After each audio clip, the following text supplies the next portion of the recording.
یاد رکھیں جو وارث والے ہیں، وارث والے ان کا رنگ اور ہے، جو ماننے والے ہیں ان کا مزاج اور ہے۔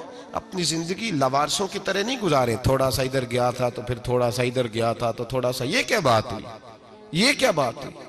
اپنے آپ کو، اپنی نسبت کو، اپنے عقیدے کو مضبوط رکھیں۔ 1 انچ کے لیے اعلیٰ حضرت فاضل بریلوی رحمت اللہ علیہ کے مکان کی دیوار گر گئی، ایک کونا مکان کا، آپ جانتے ہیں پرانی دیواریں چھوٹی ہوتی تھی اور بارشوں میں اکثر گھروں کی دیواریں گری ہوئی ہوتی تھی۔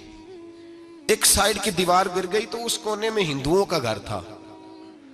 اب مستری صاحب رات کو آئے، ان سے بات ہوئی تو کہنے لگے سویرے کام شروع کروں گا۔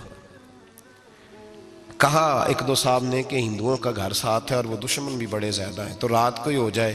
کہنے لگا جی نہیں، میری مجبوری ہے، مزدور کہاں سے لاؤں گا، بڑے معاملات ہیں، سویرے شروع ہوگی۔ اب رات کو مولانا ظفر الدین بہاری علیہ رحمہ کہتے ہیں بچے مدرسے کے، باقی سارے لوگ، سب کو جمع کیا گیا، چونکہ اس طرف سے تھوڑا خطرہ تھا ہندوؤں کی جانب سے۔ کہا جناب یہ بڑے دشمن ہیں اسلام کے، تو اس طرح کرو کہ 2-3 بچوں کی ڈیوٹی لگائیں یا کچھ لوگوں کی یہاں رات کو پہرا دیا جائے۔ ٹھنڈ بھی بڑی زیادہ تھی، کھڑا ہونا بھی مشکل تھا۔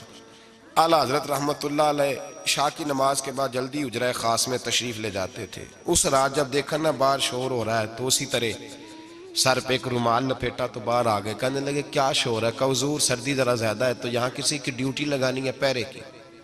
2 منٹ خاموش رہے، پھر فرمانے لگے کوئی ضرورت نہیں، جاؤ سو جاؤ سارے جا کے، کوئی ضرورت نہیں، جاؤ اپنے اپنے گھروں کو، کوئی حاجت نہیں، پہنچ جاؤ۔ کہا حضور مہربانی کرے، وہ طے ہونے لگا تھا۔ فرمایا میری وجہ سے کیوں کوئی ساری رات بیدار رہے، جاؤ تمہیں کہا نا آرام کرو۔ لوگ سو گئے۔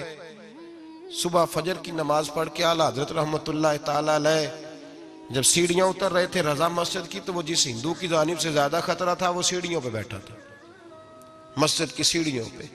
سب لوگوں کی توجہ ہو گئی، کہنے لگا مولانا میں کلمہ پڑھنے آیا ہوں، مجھے کلمہ پڑھا کے مسلمان کر دیں، میں کلمہ پڑھنے آیا ہوں، مسلمان کریں۔ لوگوں کی توجہ، اعلیٰ فرمانے لگے نہیں ابھی تو انتظار کر، تھوڑی دیر کے اچھی طرح سوچ لے، جذباتی فیصلہ نہ کر کہ تو آ رہا ہے۔ یہ کہہ کے جب 2 سیڑھیاں نیچے اترے اس کے پاس سے تو اس نے پیر تھام لیے، کہنے لگا اب ایسے تو نہ کرو، رونے لگا۔ اعلیٰ حضرت رحمت اللہ نے کلمہ پڑھایا، کچھ باتوں کی نصیحت فرمائی، تشریف لے گئے۔ گھیرنے والے گھیر کے بیٹھ گئے، کہنے لگے ہمیں بھی بتا بدلا کیسے ہے۔ کہنے لگا دیوار گر گئی، آدھی رات کے وقت، آدھی رات تک انتظار کرتا رہا، پہرے دار کوئی نہیں، تو 2 تلواریں لے کر جب میں ان کے مکان کی جانب بڑھا، میں نے کہا آج گردن کاٹوں گا اور کاٹ کر کے نکلوں گا۔ کہتا ہے جب میں قریب آیا تو 2 شیر کھڑے تھے، اوپر سے پلٹ کے آیا تو پھر کھڑے تھے، ادھر سے پلٹ کے آیا تو پھر کھڑے تھے۔ فرماتے ہیں میں 2 گھنٹے کے بعد آیا تو پھر پلٹ کے کھڑے تھے، میں پھر 1 گھنٹے کے بعد آیا، سحری کا وقت ہو گیا تو پھر پلٹ کے کھڑے تھے، اب میں ڈر کے بھاگا۔ کہتے ہیں فاضل بریلوی نے اپنی کھڑکی سے منہ باہر نکالا، کہنے لگے اور کتنا تجربہ کرے گا، مجھے تو لاوارث سمجھتا ہے، لاوارث ہوں میں، اور کتنا تجربہ کرے گا، بس کر مان جا۔ میں نے کہا حضور یہ کون ہے، مجھے بتائیے تو صحیح یہ کون ہے۔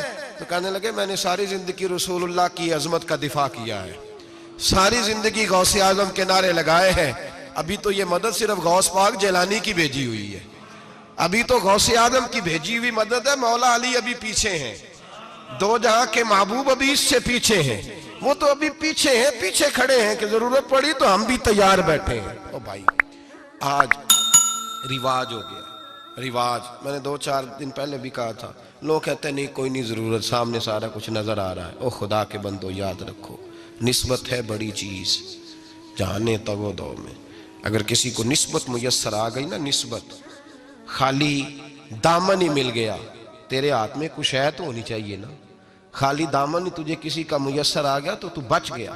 اپنی نسبتوں کی حفاظت کریں۔